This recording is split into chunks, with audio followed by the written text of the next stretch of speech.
अकोला जिल्ह्यातील हिवरखेड ग्रामपंचायतीच्या नगरपालिकेत रूपांतर केल्याच्या श्रेयवादावरून मुख्यमंत्री फडणवीस आणि उपमुख्यमंत्री अजित पवार यांच्यात मतभेद पाहायला मिळतात। मुख्यमंत्री देवेंद्र फडणवीस म्हणतात, भाजपा आमदार प्रकाश भारसाखळेंच्या पाठपुराव्यामुळे हिवरखेड ग्रामपंचायतीच्या नगरपालिकेत रूपांतर झालं, तर अजित पवार म्हणतात, राष्ट्रवादीचे आमदार अमोल मिटकरींमुळेच हिवरखेड नगरपालिका झाली। अकोला जिल्ह्यातील नव्याने निर्माण झालेल्या हिवरखेडच्या नगरपालिकेच्या स्थापनेवरून महायुतीत आता मोठा श्रेयवाद रंगलाय।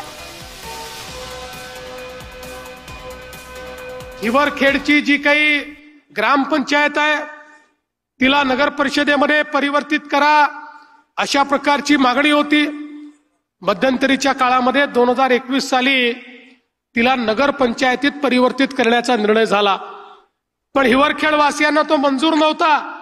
त्यामुळे प्रकाश भाऊंनी सांगितलं आम्हाला चालणार नाही। ते माझ्याकडे आले, माझ्यासमोर कागद ठेवला, म्हणाले आत्ताच्या आत्ता स्थगिती द्या, आम्हाला नगर पंचायत नको, आम्हाला थेट नगर परिषद या ठिकाणी हवी। हिवरखेड नगरपालिका प्रतिभाताईंना पण आठवत असेल, त्यावेळेस सभागृहामध्ये त्या बाबतीमध्ये आमचा प्राजक्त तनपुरे हा राज्यमंत्री होता अर्बन डेव्हलपमेंटचा, नगर विकासचा, आणि त्यावेळेस आमच्या याच्यामध्ये अमोल मिटकर यांनी हा मुद्दा अतिशय लावून धरला आणि मी पण राज्याचा उपमुख्यमंत्री होतो।